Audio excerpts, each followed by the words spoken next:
Hello student, कैसे हैं आप सब लोग। मैं Meena Rana ICT virtual class में आपका स्वागत करती हूँ। स्टूडेंट, हम पढ़ रहे हैं क्लास 11th का मैथ और चैप्टर जो हम आज से स्टार्ट करेंगे वो है लीनियर इनइक्वालिटी यानी कि रैखिक असमीकरण।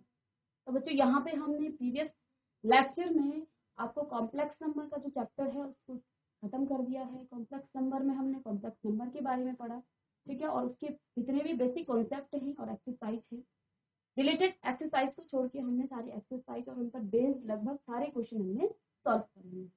तो आज से हमारा नया चैप्टर स्टार्ट होगा, चैप्टर नंबर 6, लीनियर इनइक्वालिटीज यानी कि रैखिक असमीकरण। ठीक है, तो बच्चों यहाँ पे सबसे पहले हम ये जानेंगे कि जो लीनियर इनइक्वालिटी है, लीनियर हम बाद में देखेंगे, पहले हम ये देखेंगे कि जो इनइक्वालिटीज है वो क्या है। तो सपोज कीजिए कि दो क्वांटिटीज हैं जिनको आप क्या कर रहे हैं, कंपैरिजन कर रहे हैं, या फिर दो स्टूडेंट्स हैं उनके मार्क्स को आप क्या कर रहे हैं, कंपैरिजन कर रहे हैं। सपोज राम और श्याम कोई दो स्टूडेंट हैं, उन दोनों के मार्क्स आप क्या कर रहे हैं, कंपैरिजन कर रहे हैं। तो उनके मार्क्स जब आप कंपैरिजन करेंगे तो कंडीशन क्या क्या हो सकती है, या तो राम के मार्क्स श्याम से ज्यादा होंगे या फिर राम के मार्क्स श्याम से कम होंगे, और तीसरी कंडीशन क्या हो सकती है कि राम और श्याम दोनों के मार्क्स इक्वल। ठीक है, इसी तरह से आप डेली लाइफ में जब जाएं तो वहां पर भी आपके पास अगर आप किन्हीं दो पर्सन की सैलरी को कंपैरिजन करें, उनकी सैलरी को कंपैरिजन करें तो क्या हो सकता है, उसकी भी तीन कंडीशन होंगी। फर्स्ट कंडीशन क्या होगी कि जो फर्स्ट पर्सन है उसकी सैलरी सेकंड पर्सन से ज्यादा होगी, ग्रेटर देन होगी। सेकंड कंडीशन क्या हो सकती है कि जो पहला पर्सन है उसकी जो सैलरी है वो कम है सेकंड पर्सन से, या फिर तीसरी कंडीशन क्या हो सकती है कि जो दोनों पर्सन हैं उनकी सैलरी इक्वल हो सकती है। ठीक है, तो इक्वालिटी को तो हम जानते हैं, यहाँ हमने प्रीवियस क्लासेस में भी पढ़ा है कि जब आप इक्वालिटी की बात करते हैं तो वहां पे आपका इक्वेशन बनता है। तो लेट सपोज यहाँ पे मैं बात कर रही हूँ, एक्स कोई क्वांटिटी है, ठीक है, और y कोई दूसरी क्वांटिटी है।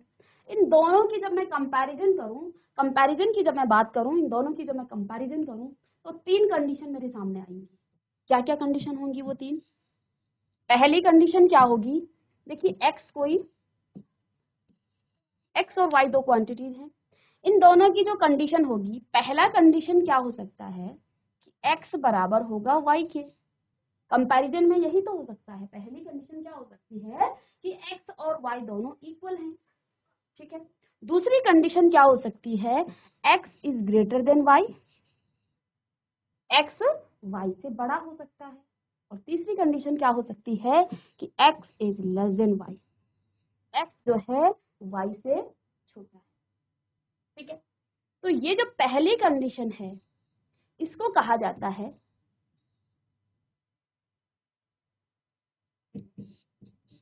इक्वालिटी। ठीक है, और इक्वालिटी से बनता है आपका इक्वेशन। तो यहां से हमने इक्वेशन के बारे में पढ़ा है, और जब इक्वल टू का साइन किसी दो क्वांटिटीज के बीच में होता है, दो नंबर्स के बीच में होता है, दो जो अननोन क्वांटिटीज हैं उनके बीच में होता है, तो आप कहते हैं वो इक्वेशंस का रूप ले लेता है। तरह के साइन हो ग्रेटर देन और less then in equality, in equality, in equality. ठीक है, और इन्हीं इन इक्वालिटी से आपका बनता है इन इक्वालिटी। ठीक है, इन्हीं कंडीशन से क्या हो सकता है, इन इक्वालिटी आपका। अब देखिए यहाँ पे जब मैं किसी स्टूडेंट के मार्क्स की बात करती हूँ, लेट सपोज आपने एग्जाम दे दिया और एग्जाम देने के बाद आप क्या कर रहे हैं, आप घर चले गए। घर जाने के बाद आपके पेरेंट्स ने पूछा कि आपके कितने मार्क्स आप स्कोर करेंगे या कितने मार्क्स आपके आ सकते हैं। ठीक है, तो वहां पे आप कुछ कंडीशन उनको बताएंगे अपने पेरेंट्स को, क्या क्या कंडीशन वो होंगे। आप क्या कहेंगे, मम्मी या पापा, जो भी आपसे पूछ रहा है, तो आप क्या कह सकते हैं। लेट सपोज किसी स्टूडेंट का नाम रवि है, ठीक है, तो रवि क्या कहता है कि मेरे कम से कम, मेरे जो है 40 से ऊपर तो आएंगे ही आएंगे। ग्रेटर देन 40, ठीक है। लेट्स सपोज कि रवि ने जो है x मार्क्स स्कोर कर दिए, ठीक है, रवि ने x मार्क्स उसने स्कोर कर दिए, ठीक है। तो वो क्या कह रहा है कि मैं 40 से ज्यादा तो लाऊंगा ही। तो यहाँ पे हमारा जो मैथमेटिक्स में हम इस बात को कहेंगे, जो रवि कह रहा है अपने पेरेंट्स से कि मेरे जो मार्क्स हैं वो 40 से अबव होंगे, यानी कि 40 से वो ज्यादा होंगे। तो वो कंडीशन बता रहा है अपने पेरेंट्स को कि 40 से ज्यादा होंगे। पहली कंडीशन ये हो सकती है। तो 40 से ज्यादा होंगी मीन्स इस तरह से हम लिख सकते हैं, क्योंकि रवि ने जो है एक्स जो है उसने मार्क्स स्कोर कर रखे हैं। तो मैथमेटिक्स में आप क्या लिख सकते हैं कि x इज ग्रेटर देन 40, या फिर हम इसको ऐसा भी लिख सकते हैं x is greater then 40, 40 is less then x, या फिर x इज ग्रेटर देन 40। तो पहली कंडीशन ये हमारी हो जाएगी, ठीक है। सेकंड कंडीशन क्या हो सकती है? सेकंड, रवि क्या कह सकता है कि एटलीस्ट मेरे 40 मार्क्स तो आएंगे ही आएंगे। एटलीस्ट मीन्स 40 भी हो सकते हैं या 40 से ज्यादा भी हो सकते हैं, ठीक है।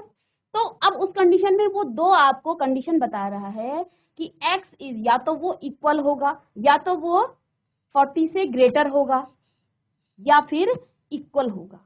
तो ये कंडीशन रवि बता रहा है अपने पेरेंट्स को कि at least x is greater than और इक्वल टू 40, कि कम से कम 40 मार्क्स तो मुझे मिलेंगे ही मिलेंगे। 40 से ज्यादा भी हो सकते हैं कि इस तरह से, या फिर वो ये कहे कि मेरे। तो यहाँ पे तीसरी जो कंडीशन है, तीसरी कंडीशन क्या हो सकती है कि मेरे अधिक से अधिक 80 मार्क्स तो आएंगे ही आएंगे 100 में, ठीक है। तो 80 से कम आएंगे, ठीक है ना। तीसरी फर्स्ट कंडीशन में रवि क्या कहेगा, लेट सपोज कि रवि ने x मार्क्स जो हैं स्कोर किए हैं। ये मैं एग्जांपल बता रही हूँ, मार्क्स स्कोर, ठीक है। और पहली कंडीशन वो अपने पेरेंट्स को कहता है कि मैं जो है कम से कम मेरे 40 से ज्यादा मार्क्स आएंगे। दूसरी कंडीशन रवि क्या कह सकता है कि कम से कम 40 तो आएंगे ही आएंगे, एटलीस्ट मैं 40 मार्क्स गेन तो करूंगा ही। 40 भी हो सकते हैं और 40 से ज्यादा भी हो सकते हैं। और तीसरी बात क्या कहेगा कि 80 से कम आएंगे, ठीक है। तो यहाँ पे मैं क्या कहूंगी कि जो उसके मार्क्स हैं वो क्या होंगे, वो 80 से कम होंगे, ठीक है। या फिर वो ये कहेगा कि 80 या 80 से कम। तो चार तरह से वो इस अपनी बात को रख सकता है, ठीक है। चार तरह से रवि जो है अपनी बात को इस तरह से रख सकता है, ठीक है। तो यहाँ पे देखिए, यहाँ पे कोई स्टूडेंट रवि है, ठीक है। अब उसने पेपर दे दिया। पेपर देने के बाद वो घर गया। घर में उसके पेरेंट्स ने उसको पूछा कि बच्चे आपके कितने मार्क्स आ सकते हैं। तो उसने पहली अब कुछ कंडीशन उसने वहां पे रख दी। या तो वो ये कहेगा कि कम से कम मेरे जो है 40 से ज्यादा ही आएंगे। दूसरी बात वो कह सकता है कि कम से कम 40 या 40 से ज्यादा। तो इस बात को आप ऐसा लिख सकते हैं कि x इज ग्रेटर देन और इक्वल टू 40, या तो वो 40 हो सकते हैं या 40 से ज्यादा हो सकते हैं। या तीसरी तरह से वो बात को क्या कह सकता है कि 80 से कम मेरे मार्क्स आएंगे, या फिर ये कहेगा कि 80 या 80 से कम होंगे, ठीक है। तो चार तरह से हम इन साइंस को आप क्या करते हैं, मैथमेटिक्स में लिख सकते हैं। और इन्हीं चार साइन को less than, greater than, less than और इक्वल टू, और ग्रेटर देन और इक्वल टू, इन चार साइन को हम क्या कहते हैं, इनइक्वालिटी।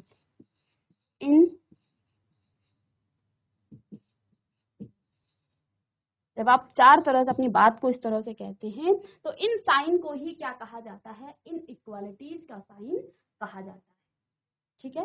तो यहाँ पे हमने आपको क्या कहा कि जो असमीकाई हैं, यानी कि इनइक्वालिटीज हैं। तो देखिए, दो चीजों की जब आप कंपैरिजन करेंगे, दो बातों की आप कंपैरिजन करेंगे, तो आप तीन तरह से उसको कंपैरिजन कर सकते हैं। या तो आप लिख सकते हैं कि x is equal to y। तो इस इक्वल टू के साइन को आप इक्वालिटी का साइन कहते हैं, और इक्वालिटी के साइन को हम कहते हैं इक्वेशंस कहा जाता है। और इक्वेशंस हमने प्रीवियस लेक्चर में, प्रीवियस क्लासेस में हमने इक्वेशंस को बहुत अच्छे से पढ़ा है कि इक्वेशंस को आप किस तरह से सॉल्व करते हैं, इक्वेशंस को आप कैसे डील करते हैं इक्वेशन के साथ। अब हम पढ़ रहे हैं ग्रेटर देन, और अपनी ही बात को दो कंपैरिजन करने की, दो चीजों को जब आप कंपैरिजन करेंगे तो आप ये भी लिख सकते हैं कि x is greater then y and x is less then y। ठीक है, तो इन बातों को इस तरह से भी लिख सकते हैं, या फिर हम क्या लिख सकते हैं कि किसी किसी कंडीशन में x इज ग्रेटर देन और equal to y and x is less than and equal to y। तो ये जो चार साइन हैं, greater than, less than, greater than और इक्वल टू, और लेस देन और इक्वल टू, इन चार साइनों को आप क्या कहा जाता है, इनइक्वालिटीज का साइन कहा जाता है।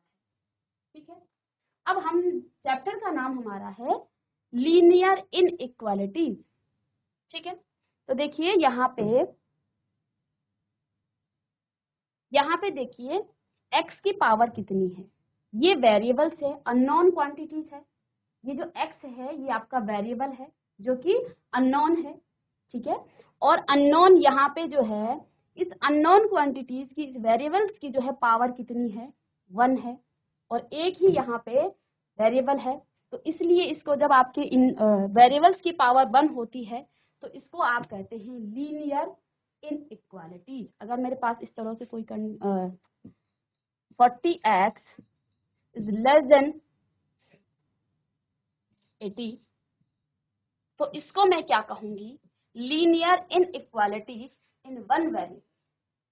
तो मैं क्या कहूंगी, linear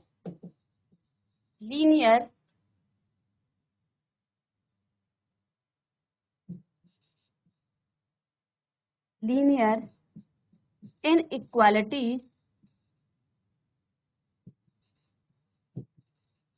in one variable.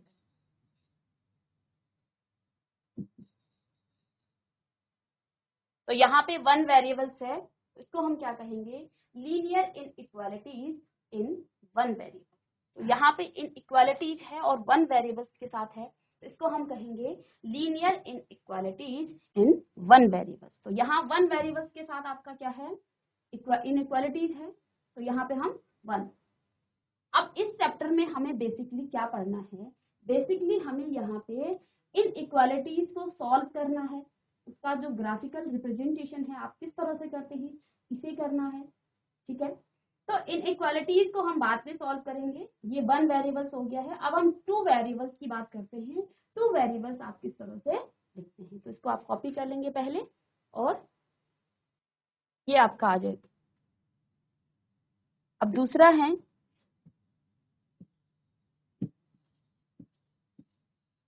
Linear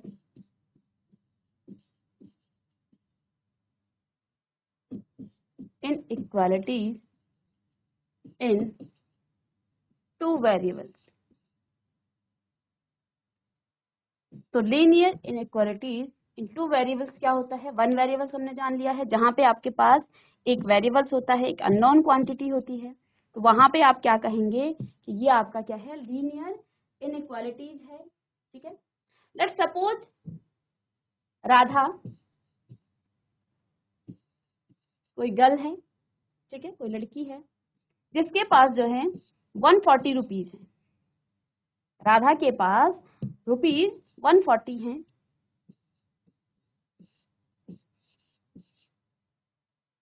अब वो मार्केट गई, मार्केट जाके उसने पेन और बुक्स खरीदी। ठीक है, पेन और बुक्स उसने खरीद ली, लेट सपोज, या नोटबुक उसने खरीदी।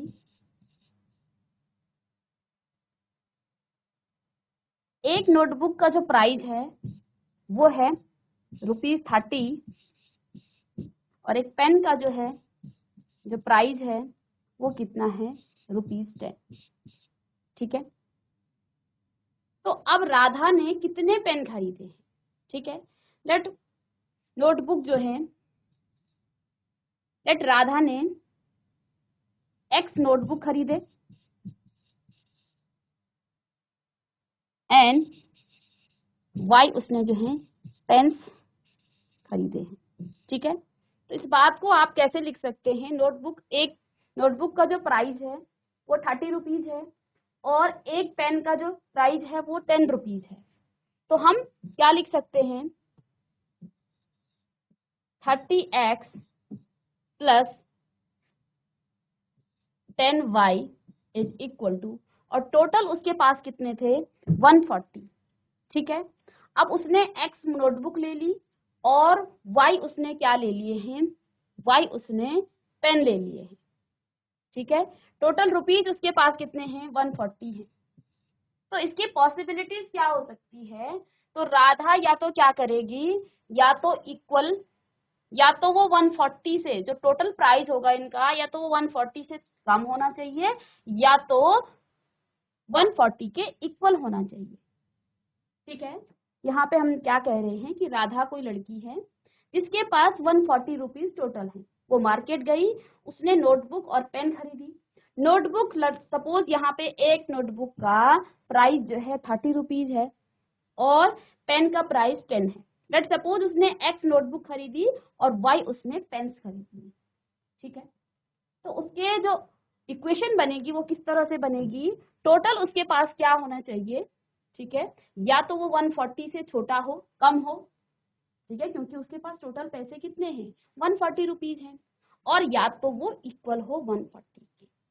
तो यहाँ पे देखिए दो अननोन वेरिएबल्स हमारे पास हैं x और y। तो अननोन वेरिएबल्स हैं x और y। तो इसी इक्वेशन को, इस तरह की इक्वेशन को जहां पे आपके पास दो अननोन वेरिएबल्स होते हैं, तो ऐसी इक्वेशन को हम क्या कहते हैं, लीनियर क्यों कहा जाता है, क्योंकि देखिए x की पावर भी 1 है, और जब भी आप किसी वेरिएबल्स की पावर 1 होती है तो उसको आप क्या कहते हैं, लीनियर। ठीक है, लीनियर इक्वेशन आपने पढ़ी होंगी।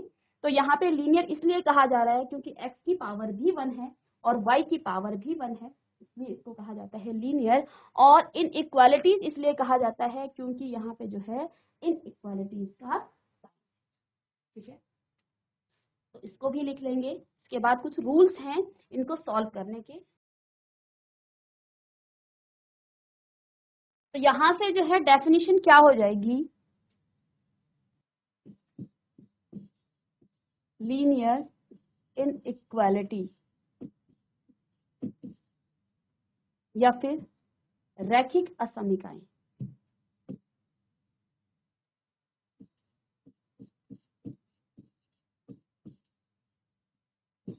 तो परिभाषा आप क्या लिख लेंगे, एक असमीका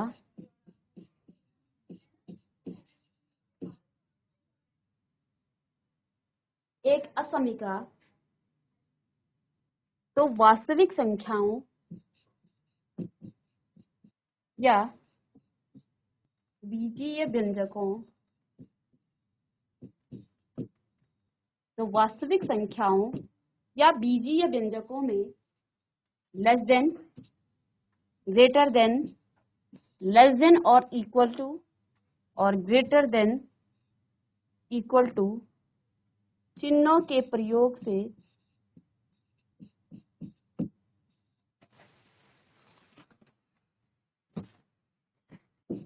तो दो रैखिक, एक असमीका जो है दो वास्तविक संख्याओं या बीजीय व्यंजकों में less than, greater than, less than और इक्वल टू, और ग्रेटर देन इक्वल टू चिन्हों के प्रयोग से बनती है। अब देखिए वास्तविक संख्याओं की बात जहां पे की जाए, दो वास्तविक संख्याओं या फिर बीजीय व्यंजकों की। ठीक है, तो वास्तविक संख्याएं, इसका एग्जाम्पल क्या हो सकता है, इसको आप लिख सकते हैं कि 4 इज लेस देन 8 या फिर 5 इज ग्रेटर देन 2।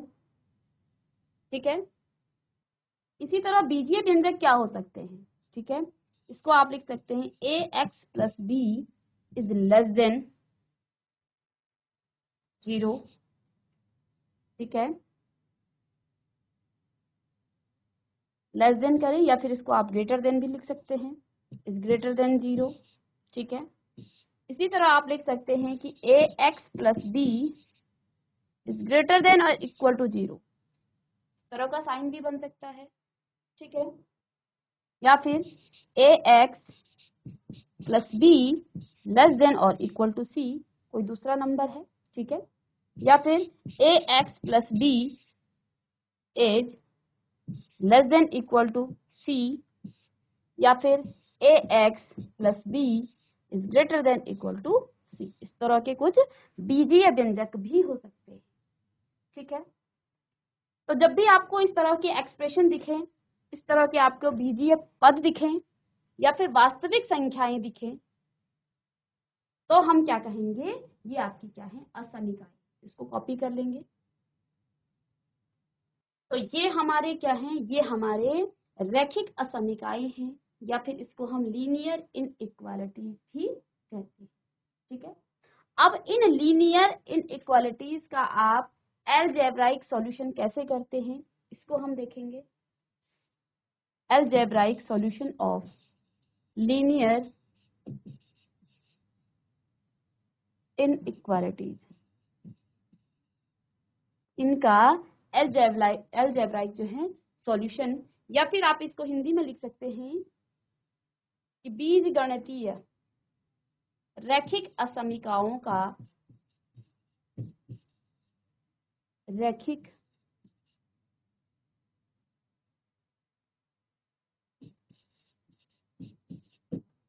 सॉल्यूशंस होगा यहाँ पे बीजगणितीय हल, रैखिक असमीकाओं का बीजगणितीय हल। ठीक है, किस तरह से आप इनको सॉल्व करते हैं ये हमने देखना है। लेट्स सपोज यहाँ पे आपके पास 2x + 3 > 20।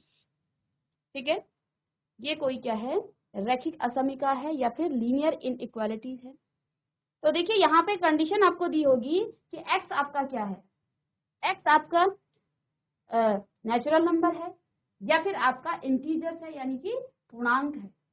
ठीक है, लेट्स सपोज यहाँ पे कंडीशन क्या गिवन है कि x आपका क्या है, कोई नेचुरल नंबर यानी कि प्राकृतिक संख्या।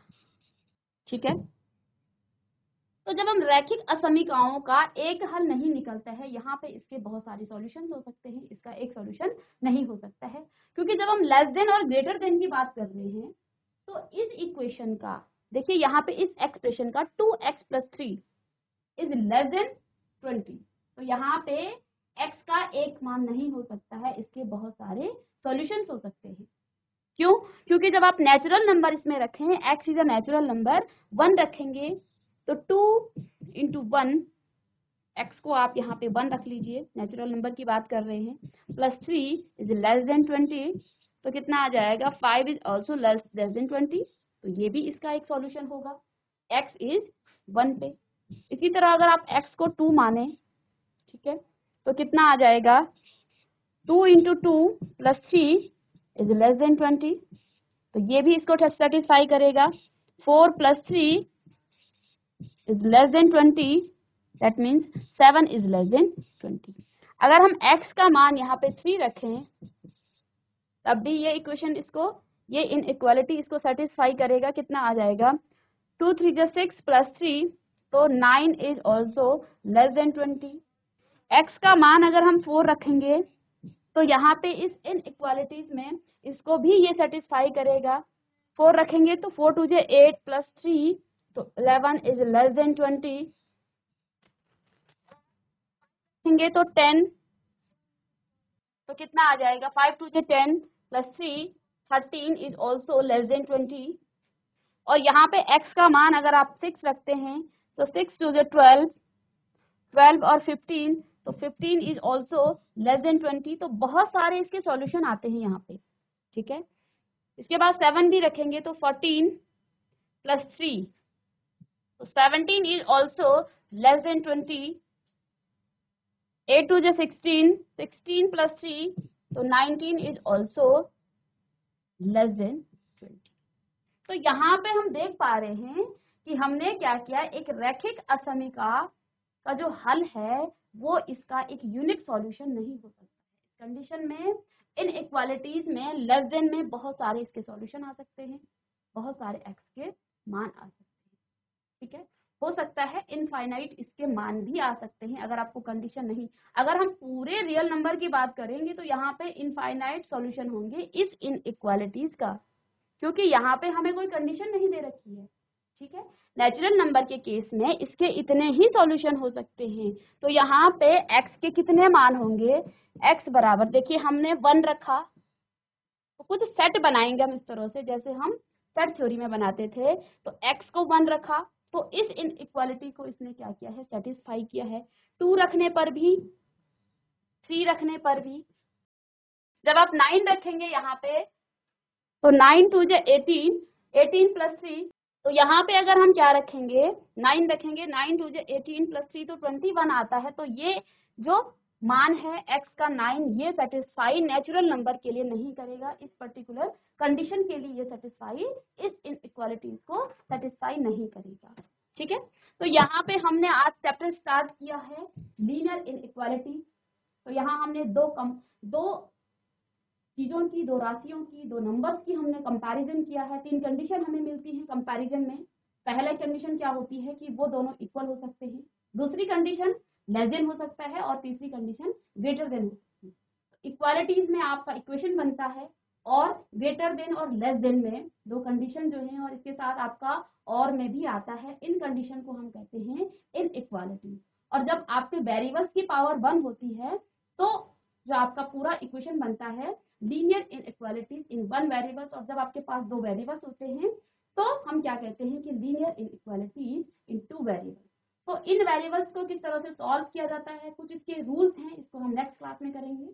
तो इसी को हमने नेक्स्ट क्लास में कंटिन्यू करना है। तब तक के लिए thank you and have a